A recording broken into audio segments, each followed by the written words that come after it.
ఈరోజు morning 5కే లేచేసి ready అయిపోయి బయటకైతే వచ్చేసాను. రైల్వే స్టేషన్‌కి అయితే వెళ్ళిపోయాను. మా ఫ్రెండ్‌కి ఐసెట్ ఎగ్జామ్ ఉంటే తనని తీసుకుని వెళ్ళాలి ఐసెట్ ఎగ్జామ్‌కి ఆదిత్య సూరంపాలెంకి. సో, తనకేమీ తెలీదనమాట. సో, నన్నైతే తోడు పిలిచింది. సర్లే ఖాళీగానే ఉన్నాను వెళ్ళాను. బట్ అయినా సరే చాలా రిక్వెస్ట్ చేసింది. సో, ఇంకా ఫ్రెండ్ కదా ఇంక వెళ్ళకపోతే బాగోదని వెళ్ళాము.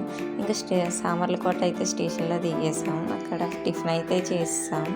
దాని తర్వాత బస్సు ఎక్కేసి ఆదిత్య యూనివర్సిటీకి అయితే వచ్చేసాం.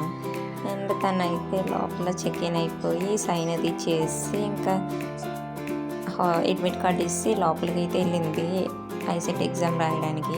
దాని తర్వాత 2 అవర్స్ నేను ఒక్కదాన్నే కూర్చోవాలి. ఇంకేం చేయాలో తెలియక కాలేజ్ మొత్తం అలా తిరుగుతూ ఉన్నాను.